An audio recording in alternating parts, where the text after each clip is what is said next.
Hi friends, சிந்து பைரவிக்கான upcoming episode என்னென்னு பார்க்கலாம். சாது வந்து என்ன பண்ணுறாங்க, அப்படியே பார்க்குறாங்க சிந்துவை பார்க்குறாங்க, சிவாவை பார்க்குறாங்க, ஸ்னேகாவை பார்க்குறாங்க. எல்லாரையும் பார்த்துக்கிட்டு இருக்கையில் கலெக்டர் கேட்குறாங்க, உண்மையை சொல்லுங்கள் அப்படின்னு சொல்லிட்டு. அவங்களும் பார்த்தீங்கன்னா சிந்து சொல்கிறது உண்மைதான் அப்படின்னு சொல்லிடுறாங்க. அவங்க சொன்னதுக்கப்புறம் யாரும் ஒன்றும் பண்ண முடியலை, அப்பீல் இல்லை அப்படின்னு சொல்லிட்டு அவங்கள விடுதலை பண்ணிடுறாங்க. வெளியில் வர்றாங்க, அப்படியே சாதுவை போய் பார்க்குறாங்க.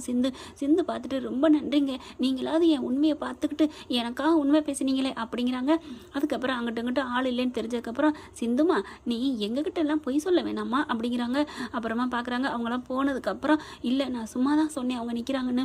ரொம்ப நன்றிங்க, என் மனசை புரிஞ்சுக்கிட்டு என் அன்பை புரிஞ்சுக்கிட்டு எனக்காக நீங்கள் பேசுனீங்கல்ல, அது வரைக்கும் ரொம்ப நன்றி சாமிகளே அப்படின்னு கையெடுத்து கும்பிட்றாங்க சிந்து. உடனே அந்த சாமிகள் 2 பேரும் ஒன்றா சொல்கிறாங்க, இங்கே பாருமா, உன்னோட அன்பும் தெரியும், உன் சிவா மேலே நீ வச்சிருக்க அன்பு எங்களுக்கு புரியும். சாமிகள், அந்த சாமி இருக்கே, அந்த மலைக்கோட்டை சாமி, அவங்க எனக்கு எல்லாமே எங்களுக்கு தெரியும் அசரிசி.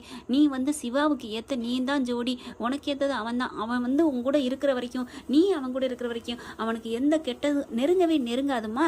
எங்களுக்கு நல்லா புரியும், உன்னோட காதல் அன்பு எனக்கு நல்லா தெரிஞ்சிச்சு. அதனால தான் நாங்கள் 2 பேரும் இப்படி ஒரு பொய்யை சொல்ல வேண்டியதாக போச்சு அப்படின்னு அந்த சாதுகள் சொல்கிறாங்க. ரொம்ப நன்றி சாமியே, நீங்கள் எப்படி சொல்லுங்களோன்னு நினச்சேன், பயந்துட்டேன் அப்படிங்கிறாங்க.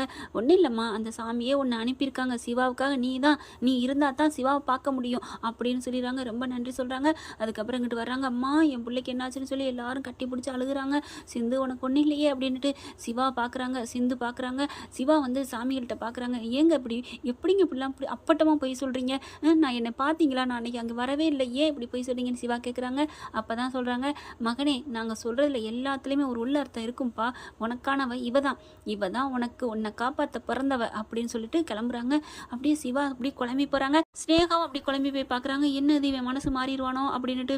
சிவானால் ஒன்றுமே பண்ண முடியல. அப்போ தான் சிந்து வந்து, டாக்டரு ரொம்ப நன்றி டாக்டரு அப்படிங்கிறாங்க. அப்படி முறைச்சி பார்க்குறாரு, எதுக்கு எனக்கு நன்றி சொல்கிறேன், இல்லை என்னை அடிவாங்க பொறுக்காமல் வேண்டாம் அப்படின்னு சொன்னில்ல, அதுதான் டாக்டரே, அதுதான் காதலுங்கிறது. இங்கே பார், இங்கே இருக்கவங்க யாருக்கு வேணாலும், ஏன் அந்த கடவுள் கூட தெரியாமல் இருக்கலாம், ஆனால் உன் மனசுக்கு தெரியும் நான் உன்னை கடத்தலைன்னு, அதே மாதிரி என் மனசுக்கு தெரியும் நீ யாரும் நான் யாருண்டு.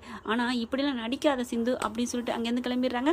ஓகே ஃப்ரெண்ட்ஸ், பார்க்கலாம் என்ன நடக்க போகுதுன்னு. இந்த பதி உங்களுக்கு பிடிச்சிருந்துச்சுன்னா உங்கள் பொண்ணான கையில் ஒரு லைக்கை போட்டு சப்ஸ்கிரைப் பண்ணிடுங்க. Thank you friends.